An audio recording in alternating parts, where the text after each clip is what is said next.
for this ride.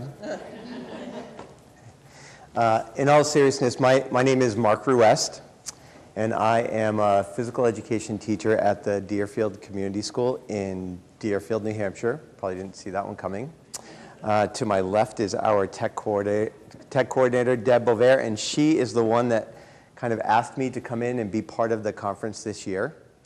I have presented on using technology in physical education for a number of years at our NAFERD conferences, which are physical education-related conferences. And so I started working at Deerfield last year, and Deb saw how I integrate some of the technology into my classroom. Said wow, which I think is good, and asked me if I'd be willing to come in and kind of just share some ideas with all of you. There are a couple of challenges for me anytime I do a technology-based presentation. One is I definitely don't know what you do and don't know, what you already have a handle on, what you're interested in. And then in an environment like this, because I assume most of you, if not all of you, probably aren't physical educators, some of the challenge is trying to figure out ways that I can present this material to you in a way that's relevant to you. But having done this for a few years, I also kind of take the approach that I'm obviously here for you. So as soon as I'm done doing my little spiel, I'm going to kind of take you through this little mini website that I created for this session, share with you some of the concepts and tools that I kind of prepared to present, and then I want you to tell me what you think we should dig into a little bit. Okay, but I want to show you kind of how I use these tools in my environment. If there are things that you really want a demonstration with, we can dive in and do some demonstrations, and then maybe we can share, and you can give some input to me and to everyone else about how you could see using these tools, or maybe you have tools that you use that these remind you of, or I've also got a few things in my hip pocket just in case you've already seen some of this stuff. All right, so. Here's what I have for you. So if I scroll down, session description is just what's on the presentation website. But the session summary, I kind of think of incorporating technology into our competency-based education system. In the following ways. So competency-based learning, the idea is that every student, we want to try to help them along their journey to be competent in certain areas or skills or content areas. And some students might get there sooner than others. We want to be able to differentiate instruction, and we want to use data and concrete evidence in order to drive that instruction. Okay. So some of the technology that I have planned to present today are things like using Google Forms to create quizzes, because in my world, the depth of knowledge scale is incredibly important, but there are some things that our kids just need to know. For them to feel comfortable in an environment, let's say in volleyball, and I choose that just because that's what we're doing in school now, it's important that they know some of the basic rules and terminology of the game. The example I'm going to show you is one that we used in our archery unit yesterday, and as you can imagine with archery, knowing some of the terminology and some of the structure is important just for safety reasons. So one of the cool things that I think I did with archery instruction was we created a little quiz that we used as a formative and a summative assessment. But kind of the magic is once I set up the quiz and students were taking the quiz, I had the results spreadsheet. I don't know, how many of you have used Google Forms before to either do surveys or quizzes? So you know how it creates that spreadsheet. So If I just had that blank spreadsheet, you know, it's just this gobbledygook of information. It's all of the answers, but it's just black and white to me. So what I ended up doing was going in and using some conditional formatting so that we could instantly, the spreadsheet would instantly highlight if students got answers correct or incorrect because it was a self-grading quiz.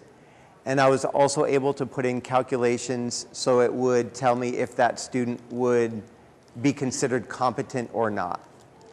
So our school grading system, we can put in the maximum number of points for a particular grade or assessment, or a quiz or assessment, and it will tell us how many points they need to achieve to be considered proficient or competent or so on and so forth. The other thing that I did with that Google spreadsheet was I added a sheet to the workbook, if that makes sense. And then I created like a study guide. And again, I'll show you in just a little while, but I could copy one of the lines of responses from one of the students, paste it into that separate sheet, and then print out a study guide with all of the answers that that student got correct or incorrect, and they would walk out of the gym with that because I'd have my little portable printer there. And they didn't necessarily have the answers, but then the students were tasked with finding out that information. So maybe they come to a teacher, maybe they go to a peer, maybe they look at the resources we have online and so on and so forth. So we'll go through, or the plan is to go through some of that just to kind of show you how I've tweaked that system to work for us. The other kind of general concept that we use or tool that we use in the phys ed environment is that of video analysis, which for us is incredibly powerful because I can take students performing a task, record that, and instantly give them feedback. Or I can have their peers give each other feedback so there can be some collaboration. Or I have tools that I can set up my iPad on a tripod and almost create like an independent learning station where students will perform a task and the app allows the video to be delayed a little bit. So then students can walk over and watch themselves perform that task and kind of analyze from a checklist or a model video that I've created that they're looking side by side and be able to see what they're doing well and what they need to improve upon. And then the last two things on my list, there's an app that I just learned about, I was telling Deb a moment ago, called Teacher Reflector. And the thing that I think is kind of cool about that is I can have a classroom full of different devices. Android devices, iOS devices, is Windows does Miracast, is that right? And all of those different devices can cast to my computer. And so I could have individuals or groups of individuals kind of reflecting on work that they've done and then cast their screens, and then I can share that with the entire class, right? So that's kind of what you're in for unless you decide to steer the ship in a different way. And the jokes don't get any better than that. So you might be in for a rocky ride. The last thing is I created a little barcode. So if you have a device that has a QR reader, that's just the barcode that will get you to my little mini website. So I'll leave that up for just a second because it looks like people are taking out their phones, which means that I've done something that's helping some people, I think.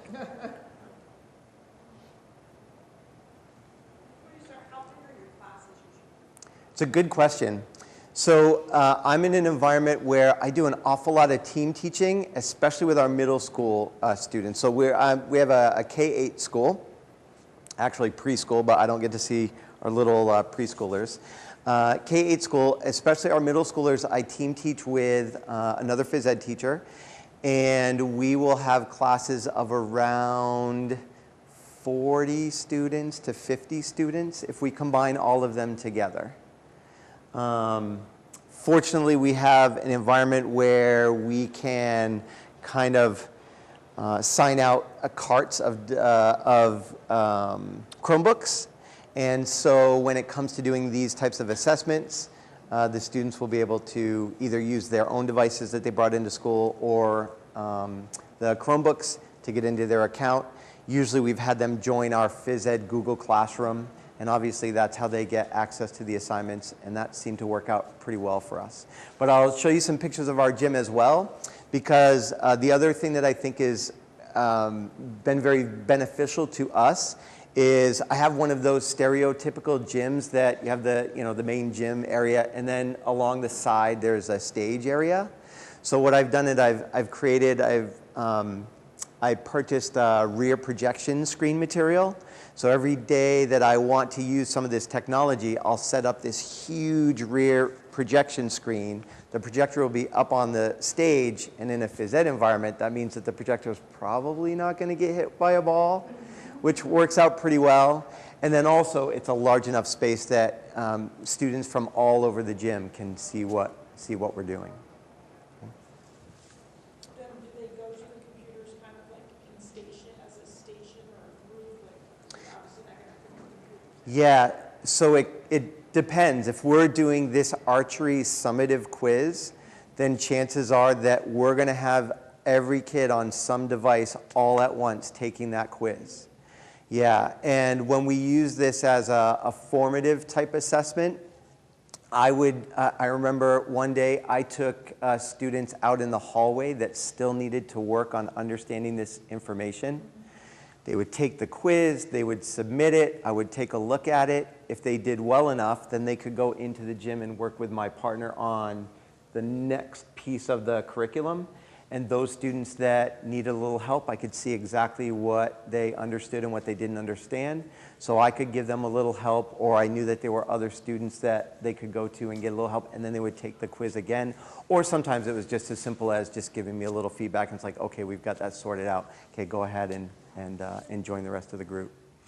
So let me just show you, maybe a good place to start would be with some pictures of my gym. So there's a picture of last winter. We did a basketball unit that was organized in such a way that all of the students were placed on a team that they would work with throughout the course of the unit. And then it's a sports model approach, we call it. So the teachers would have activities for the students to, participate in, to work on various skills. But each member of each team would have a different role on the team. So you'd have a coach, and you'd have an equipment manager, and you'd have a trainer who would kind of run the warm-ups, and so on and so forth. And in this example, I took my iPad and used an app called Coach's Eye. I went over, and the coach asked me to record his team performing a skill. So let's say it was layups. I don't really remember for sure, to be honest, but that kind of looks like it could be layup. And so I took some video of his team doing layups, and then when, after just a minute or two, walked over to kind of where I have the screen set up, turned the iPad over to him, and he used all the tools on this app to walk his team through what they needed to do to improve this particular skill.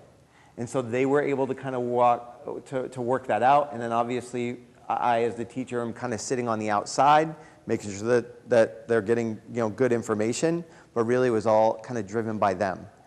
And it was neat to see kids not just use the tool because it's kind of cool to be on film, but to actually use the tool to make each other better. So I thought that was pretty awesome.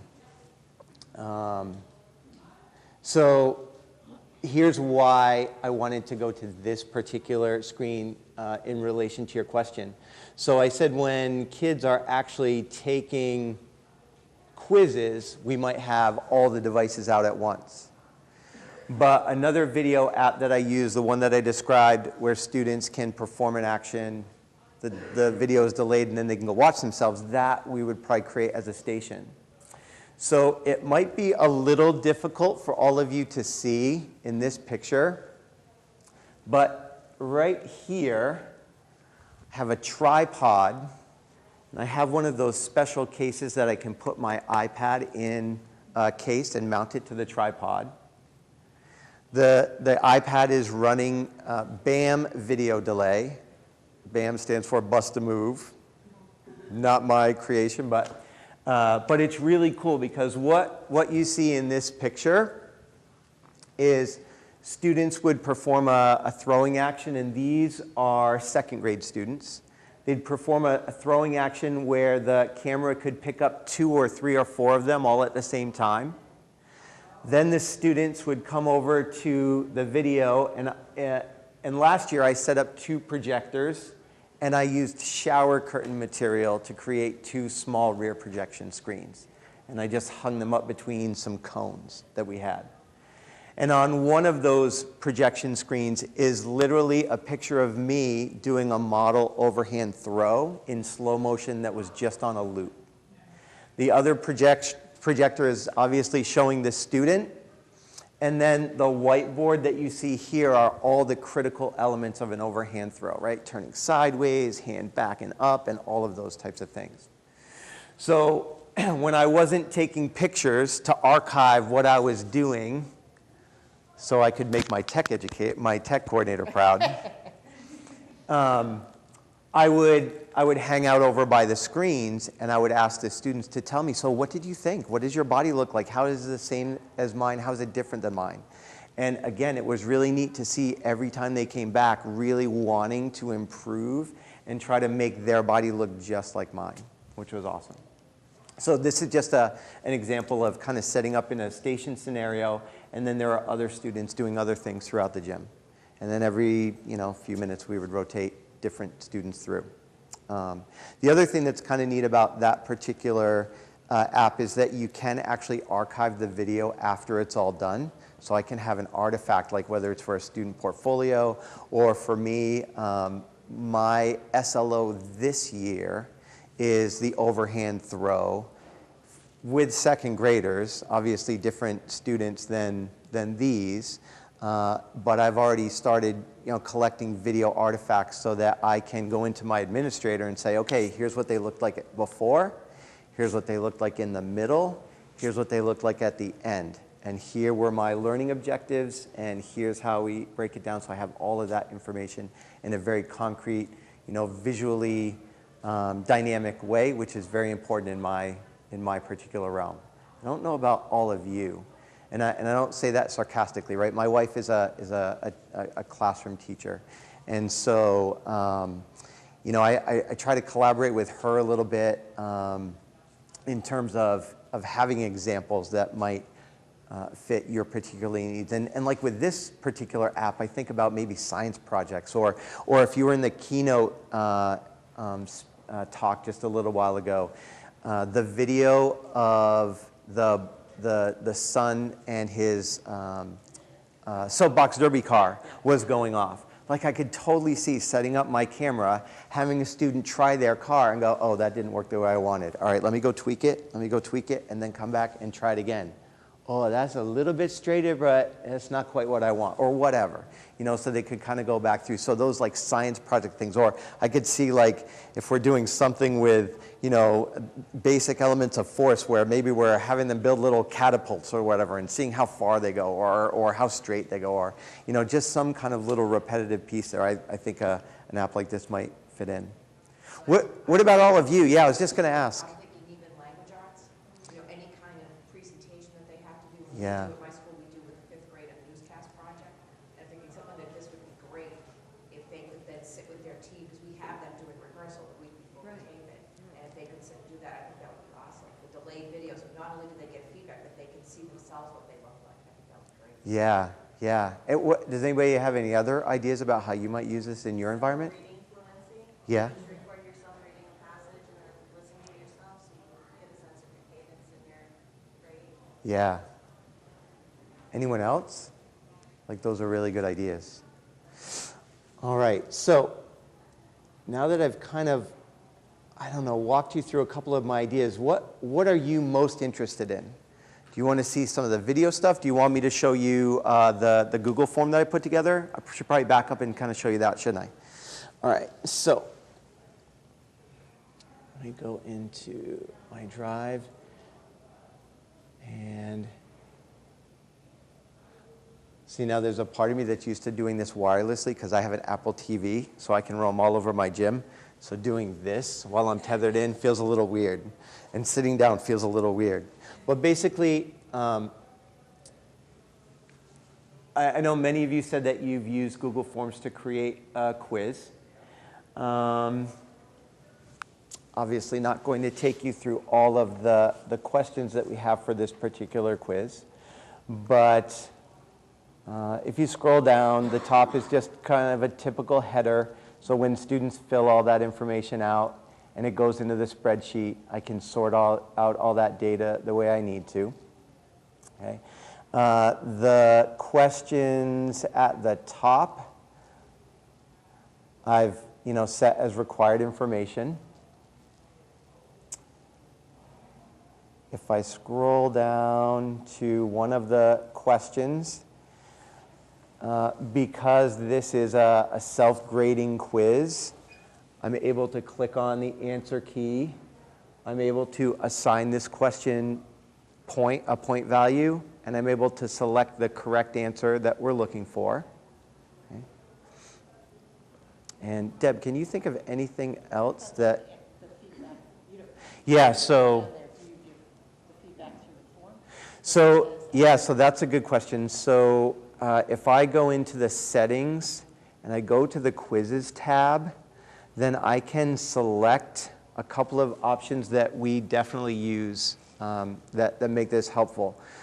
And one of those is that I can choose whether or not students can resubmit their quizzes. So if it's kind of an end of the road, I want just a snapshot, then maybe I close off resubmissions. It's a one and done kind of thing, which isn't necessarily in the spirit of competency-based education. So to be honest, they don't really do that a whole lot.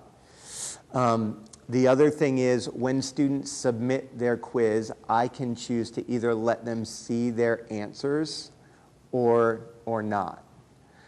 So they can check their results. So in a formative situation, they can actually just click on a link after they've submitted the form, and it will tell them which questions they had correct and which ones they didn't have correct, if I want them to see that.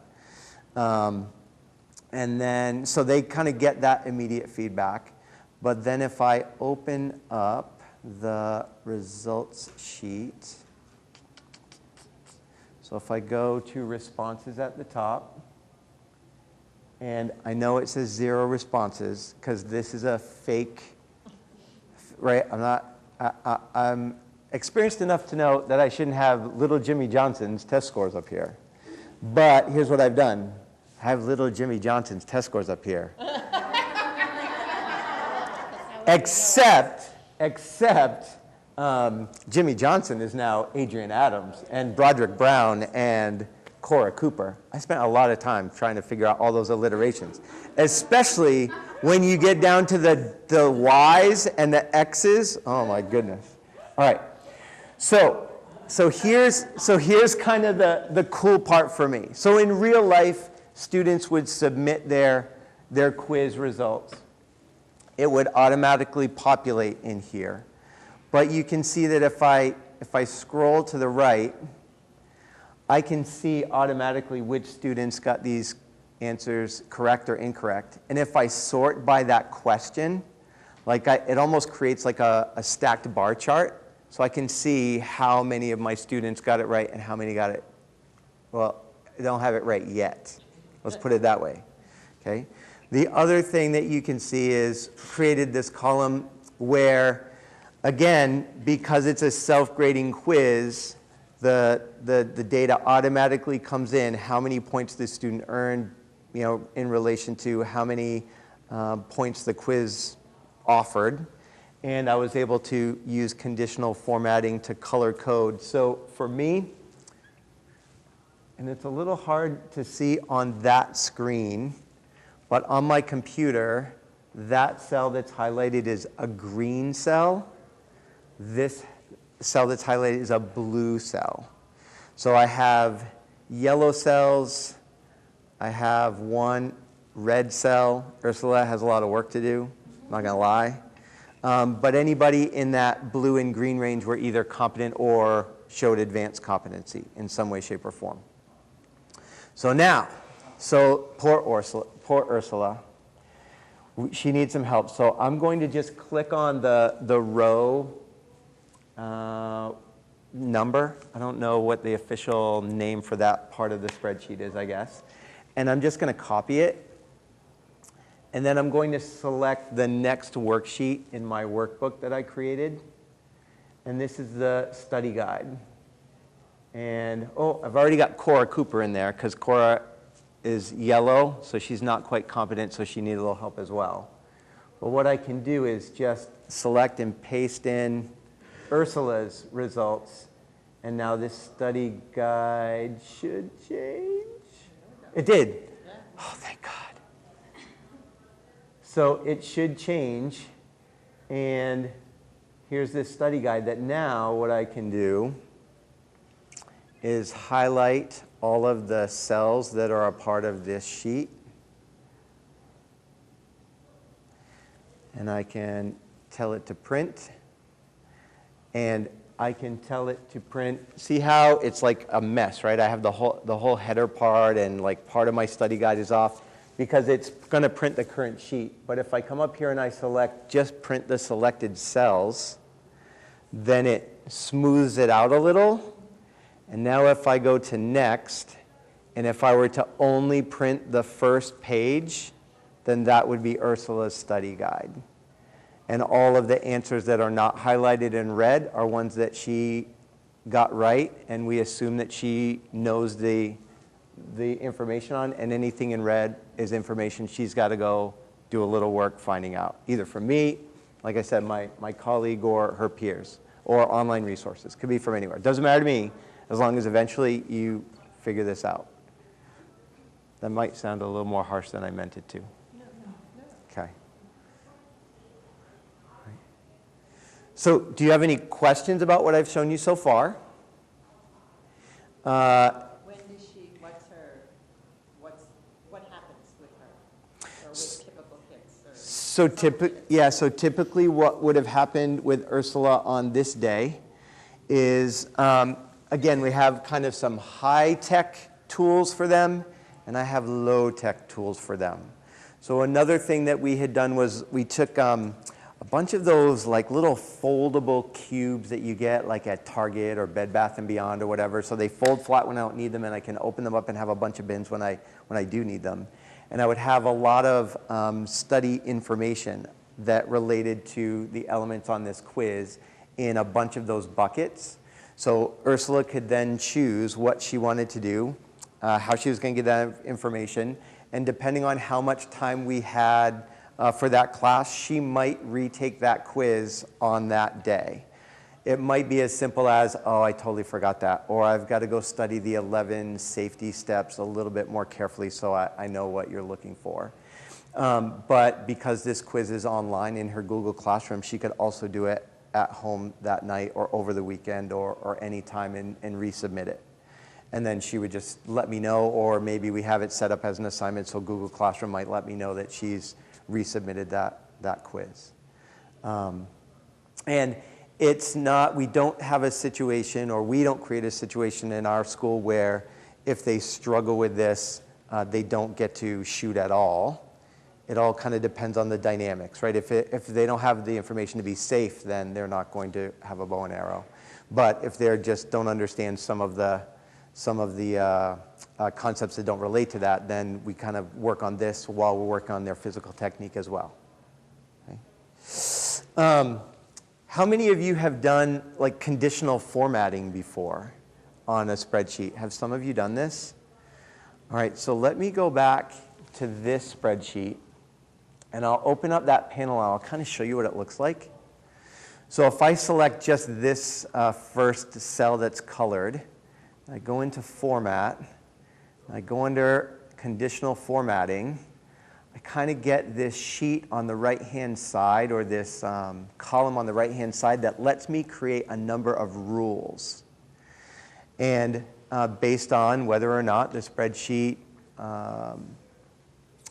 or that cell meets that rule or those rules or not, is how the cell's going to react. So you can see here that it's pretty simple. So we use a very particular archery program in our school, and they teach 11 steps to archery mastery. And a lot of that really has to do with safety as well as technique, so that they're at least proficient enough to hit the target every now and then, which usually makes archery a little bit more fun for folks, which means that they're more likely to do that and gain the benefits as a lifelong activity. So if there are 11 steps, obviously during the quiz it was probably a multiple choice question, and if they choose 11, then it's going to highlight green. And you can see that if I kind of click on that particular rule, then I have it set to affect the cell ranges between G1 and G126. So that's the column. I give it the parameter, so if the text is exactly the number 11, then it's going to turn the cell color green. And you can see here that if I wanted, I could have the text turn a different color instead, or I can create kind of my own custom format if I really want to, using these tools underneath below. But fortunately for me, I think green was one of the packaged conditions. So I would just click on done, and then you can see at the very bottom that there's an opportunity to add a new rule. So let's just for fun add a new rule. So if the cell is not empty, no, if the text contains, this seems to work, then we're going to turn that cell color yellow.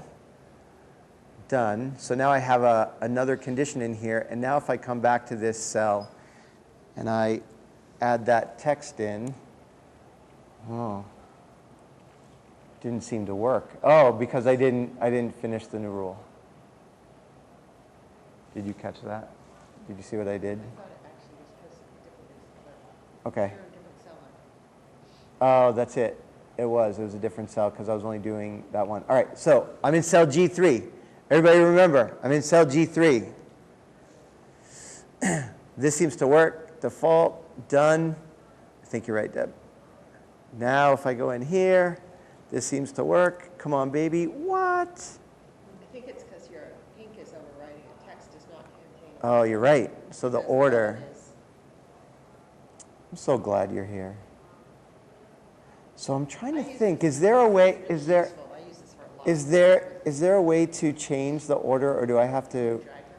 I don't think I can. All right, so let's just, for the fun of it, delete that one. And trash can. I had it a second ago. Like that. All right, so I'll trash that. Yeah. There it is. So how I stack the rules affects the order that it uses those rules, and it can affect the outcome. And as you can see by our very purposeful demonstration for all of you here today, it can get to be a little bit of a cumbersome process until you get the hang of it. But hopefully that kind of gives you an idea. And then obviously I did the same thing with these cells for the competency-based pieces. And I'm sure, you're right, Deb, I'm sure that I ended up putting like kind of the red coloring before the green coloring on purpose for that reason. And I'm sure that I struggled with that when I first got used to The it. other thing is that you set something like this up, like we do digital portfolio scoring this way, and it gives kids immediate feedback on how, if they pass their digital portfolio, and it's color-coded. And you struggle with it when you create it, and then it's like, set it, forget it. It Yeah. works. Yeah, absolutely. Like, so you pull this out different years, and Yep, definitely. So that's kind of just an overview of how I kind of create that study guide, and then, do the conditional formatting. And then with the study guide, a lot of this was using functions.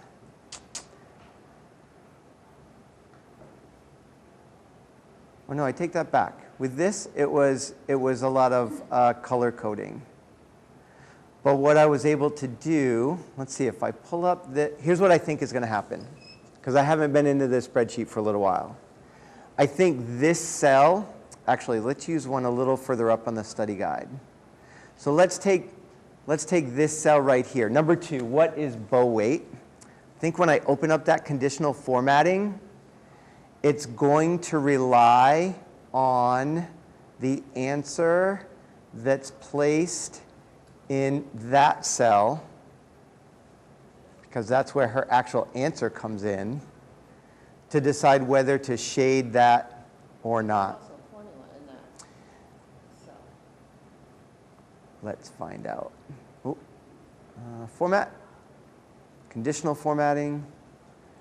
And so if I open this up, it says, okay, if cell H2, all right, let's see, I'm pretty sure that one is H2, that if the answer is a certain answer, it's going to color code it. Because again, for me, I didn't want to give them the answers on this study guide. I just wanted to highlight what they needed to work on. Does that kind of make sense? Whereas in a different application, if I wanted to show them exactly what their answer was, then maybe I would come into, let's say, the cell next door, and I might use a function. And I've used this in some of the other sheets that I've created. And I might tell this that I want, actually I'll do it through the function drop-down. Because for me, some of these, it's like anything else you use in technology. When you do it, you kind of learn the code or whatever. But if you're not one of those people that has done it before, okay, you can find the different functions in the function list by going to that drop-down, right? So for me, I think in Google Sheets, it's equal, R-E-P-T, and I love that smart finishing, or code completion type of exercise. And let's see, that row was, I wanted her answer from H2. So I can just go in here and click on H2.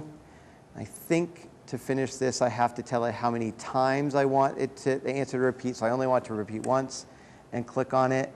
And then if I reformatted it, I could print this out so that it shows her exactly what her answer is. Does that make sense to everyone? It was a very clunky demonstration. Again, no explosions, but I think you kind of get the idea. Does that make sense? All right. Is there anything else, based on what I've shown you, that you want me to kind of cover or try out here? Do you want to make a quiz? Do you want me to move on to the video stuff? Where are we at? I'm trying to do a little check-in here with my group. I have a question about the study guide, like how that, like, okay, I understand, you have your spreadsheet set up, and then they can see, but then how does it jump to the study guide, I guess? So on the bottom of the sheet, there are different tabs. So that would be the sheet that Google Sheets automatically creates to catch my responses from the quiz. But then the next tab over is another sheet that I've added all on my own to this particular workbook. And I would guess I probably did it by clicking on this plus button, and then I was able to just add all of this information in and format it the way I wanted using a blank sheet like this, and then just created all of the conditional formatting, so when I pasted that student's answers onto that particular line, it would automatically do all of the things I needed to do to get that information out. Does that answer your question? It does, I mean, it's one of those things you just have to play with it. Yeah, a little bit. Basically, you put all your information on there of a study guide that you would need for that unit. When you put the person's information in, it only highlighted based on your conditioning, which ones they need. Exactly, that's it. So the study guide reflected all of the information on the quiz, and when I paste in all of the students' information, then the guide was set up with all of that conditional formatting to highlight the ones that they got wrong. And if you click on the Ursula Upton cell 14. Oh, yeah. That's formatted to go up to that top line. Yep. And then the. Oh, that's a great score is catch. all- Yeah, so right here, so I have the cell highlighted, and you can even see at the very top, it shows you the actual function that I used to put her name into the spreadsheet. Yes, sir? So I wouldn't do it with all my grade levels. This would have been more only for our middle school students, so that would have been 5th through 8th grade. And I wouldn't hand out a study guide to every student, only the ones that needed, that fell below that competency level.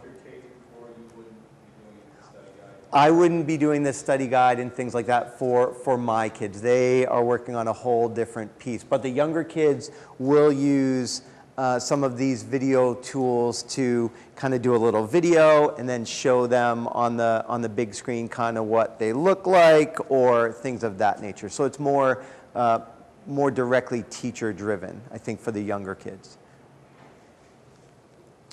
I want to show you another thing that I hopefully have done for you. And that is, so we're having all these conversations and I have been in your seats. I'm watching this presentation and I'm kind of getting it, and maybe I'm thinking about ways that I could use it in my environment, but I'm never going to remember that on Monday.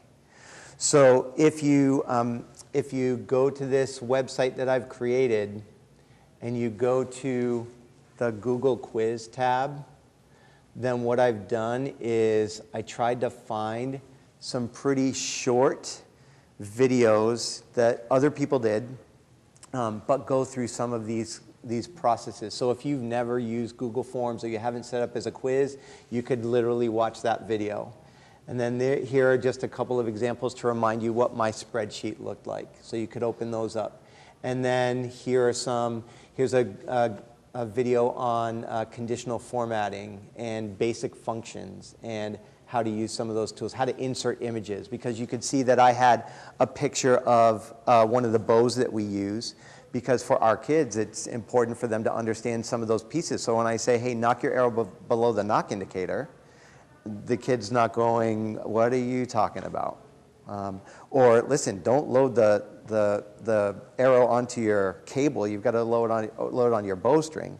What are you talking about? So being able to insert that picture so that there was kind of that almost like matching kind of activity, diagram matching kind of activity. Like I wanted them to be able to have that picture in that final sheet as well.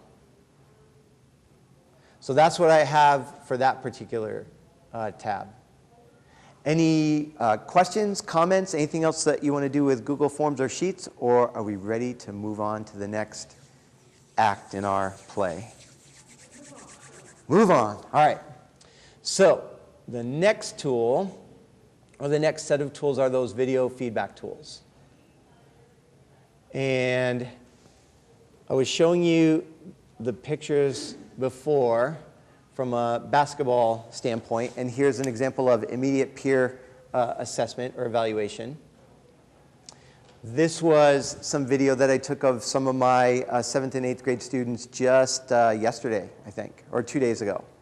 And this was one of those groups, I was telling Ms. Beauvais that this is one of those groups that have a great deal of potential to have success, but when they are together, sometimes that melts away a little bit. So the tact that I used was to just go over and videotape with this app that I'll show you in a moment. And I didn't go over and start talking about their behavior. I just said, okay, guys, come over here. And I literally sat on the floor, and the boys sat on the first row of the bleachers behind me. And I just kind of walked them through and said, oh, okay, listen, here's the piece that I want you to think about.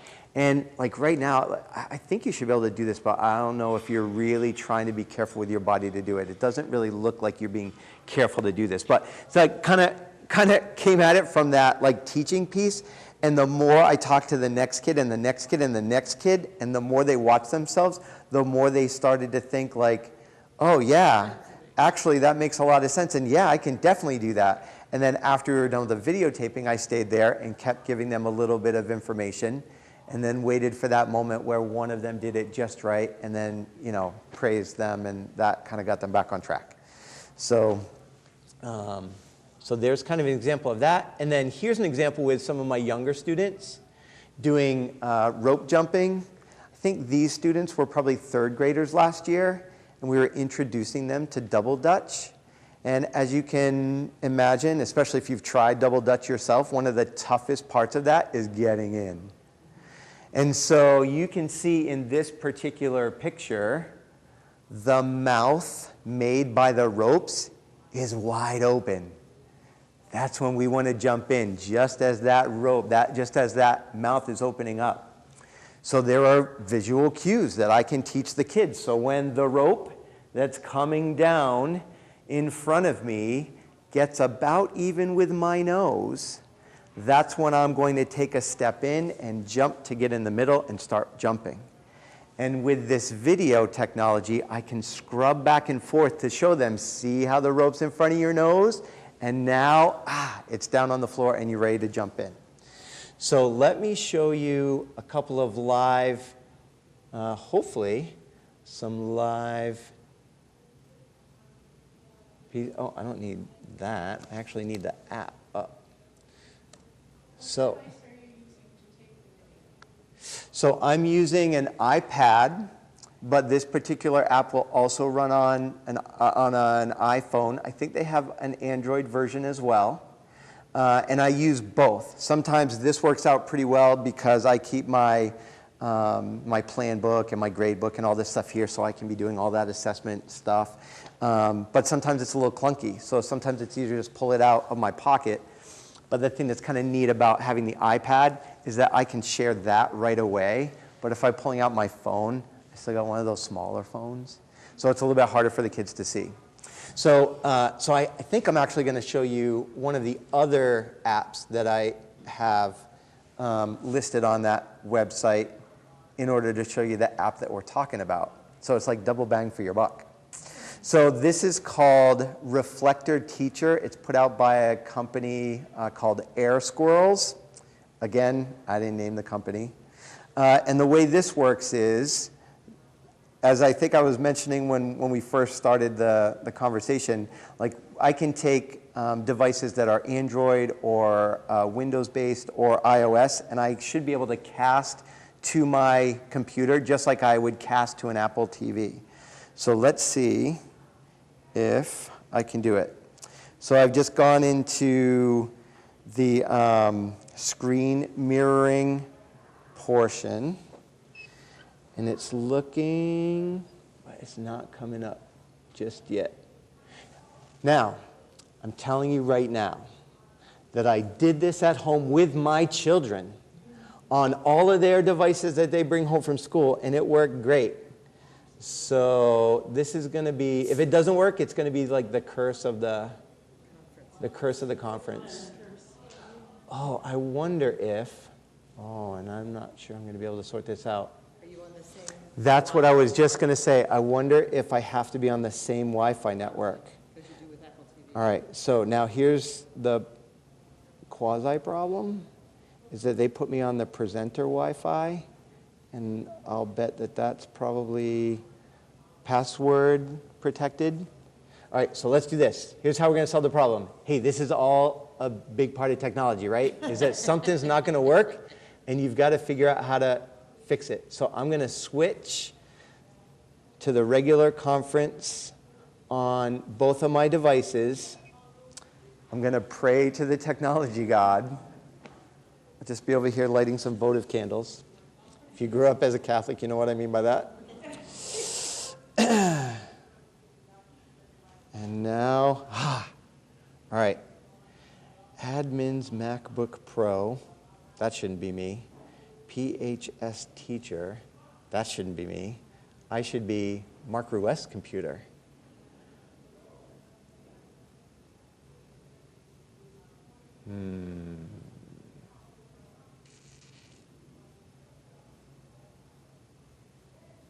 Let's try launching it again. That's the next technology step. Yep. And it didn't happen. Stop it, start it again. I'm starting to understand why we work so well together. Well, I shouldn't say that. That's not completely true. I've known for a while. Huh. All right. I'm going to try one more thing. If it doesn't work, we're moving on. Okay. And you'll just be able to explore in a different way some other time. Oh, wait. I lied. Well, I didn't lie. Lie is a strong word. But I do have my dongle for my iPad, so I can just hardwire it. So I don't have to do this. Listen, it's a great app. It worked for me before. Try it out. Check it out. I'm not getting paid for this advertisement, but it's not going to work today, and it's 10:55. So we're moving on. And you said that it projects multiple things like in thumbnails. Yes. Multiple devices. That would be why it would Yeah. be more interesting than like Chromecast. Yeah, it's really got a lot of potential, and I haven't used it a lot. Like I said, I just came across it, but it's really, I think it has a lot of possibilities for sure. All right, so let me unplug from here. Let me plug in here. Since you use it with Apple TV, you said it'll accept any device, but does it only project on, or can you use any device? So for me, I was able to get multiple devices to cast to this computer, and at the same time get this computer to cast out to an Apple TV so I could show that wirelessly. I did that in the confines of my home. And Plug in that laptop into your projector at school. you could just, you could absolutely just plug it in like we did before. All right, so this is the video that I showed you the picture of. All right, sorry, again, not used to being leashed. But here's kind of the cool part. So at the very bottom, I know that you can't see my finger touches, but at the bottom you see all the lines. That's a scrub bar. So I can scrub all the way back to the beginning. You can see in the lower left-hand side there's a play and a pause button. This is Coach's Eye. It is Coach's Eye. And I can select slow motion so they can go through it in slow motion. On the right-hand side, I have a number of tools that I can use to draw on the video. That's just instinctual because I draw that little arc a lot because when the kids are playing volleyball, volleyball is a game that if we're passing it to a teammate, you got to get it in the air so the next person can get under it to do the next thing so we can do like bad things to the other team. But again, that might sound more harsh than I really mean it to be. And like so many times they just throw it to that person like they're just playing toss and catch. So I use that arrow a lot. I can clear that out. But the cool part is, like I said, is that as they're getting ready to actually perform this skill, so you can see the boy at the net. We're working on the set. So we're working with the boy in front of the net. His stance is way too wide, but I think he's going to fix that on his own. Yep. And then his buddy, I don't know if I told you this, but they were kind of fooling around when I went over. So they did, once we did this. So you can see, so I can walk through this student and I can talk to him about kind of his center of gravity, or I can talk to him about, where he's looking, and he's looking at the ball in this case, which is great. I can talk to him about kind of where his elbows and his arms are, if I want to. And again, I can just kind of walk through and we can see the end result, and wah, wah, wah, wah. I don't think that's where he wanted it to go. So maybe the reason for that is because he didn't get his feet moving enough to get in the right position to be able to play the ball above him but in front of him, and yada, yada, yada, right? That's my world. That's probably not your world. But those are some of the tools that, that we use. And then BAM video delay is super simple. You can set it up so there are 4 quadrants that are buffering at different times, or you can set it up so it's just one screen that's buffering.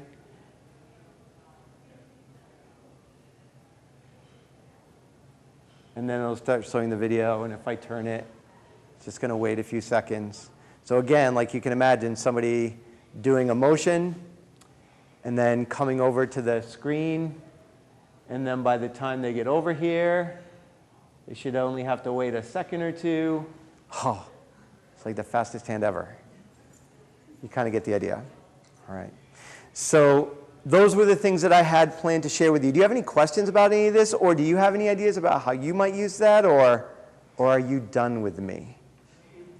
I think it would totally, when I was in the elementary classroom, to use that for behavior management or group dynamics, to video a group and then say, like, okay, each of you, what did you do to move the group along? And you can see the kids sit back, and you can see, that would be. Yeah, or I wish I got that teacher reflector app to work, because I was telling Deb that I could see like having individual students or groups of students do like a reflection piece. And if you're on Google Docs and you're on Apple Notes and you're on like whatever, or if I want to do some little drawing activity, like you can do that in groups and everybody casts it to my computer and I select which ones to share with the group at a time. I could see that as a huge like pair and share, you know, collaboration, reflection kind of piece. I feel a little bit like a failure. I couldn't make it work for you today. Okay, not really, but you understand. All right. Yes, sir? Yes, so I will put that back up for you. Is there a way that you could share the, my QR scanner's not working on my Chromebook? Yep. I did post it in the, I want to call it the show notes, you know, when you go to the McAuliffe site, if you go to this presentation, it's. Oh, perfect. It's, the link is there. And if you want, Resources. so, oh, it's going to take a second. But when it comes up, there's the QR code, and then I have the actual URL as well. Do you have any other than what you set up today, like anything else that you use? Yeah, no, that's a great question. So other things that I'm starting to work with is something called Plickers, where you can kind of set something up, and then these kind of work with, instead of everybody having a device, or in my world, a device that people could break. I have a bunch of these that are laminated. Each student gets one that's associated with their name. The teacher puts the item up on the big board. They use their device to scan the answers, and the students change their answers based on how they're holding, not really a QR code, but kind of like a QR code. And then the last piece that I know one of our other teachers has started to use a lot is Nearpod, which is a combination of being able to present material and insert like informal or formal assessment pieces. And you can get instant feedback that can shape your direction like in real time, which I think is really cool, but I haven't used it yet. I've just started looking into it. Another thing that we just ordered, and Mark was part of the inspiration, was Khajiit hotspots. Khajiit, and NIST is, through the software program, has got a pricing on them, and they're basically mobile hotspots, and we're using them to check out to students who don't have internet at home, but also Mark can take them out on the field and then have connectivity for these activities. Science teacher can take them out into the outdoor classroom and have connectivity. You can take them on field trips. And they're really, Khajeet, and it's about $300 for the device and a year's worth of data. And after the first year, it's like $150 just for the data. So I think I'd like a cell phone that was that cheap. You know? Well, thanks everybody for coming. If you're walking out, I hope you got something out of it, and good luck to you.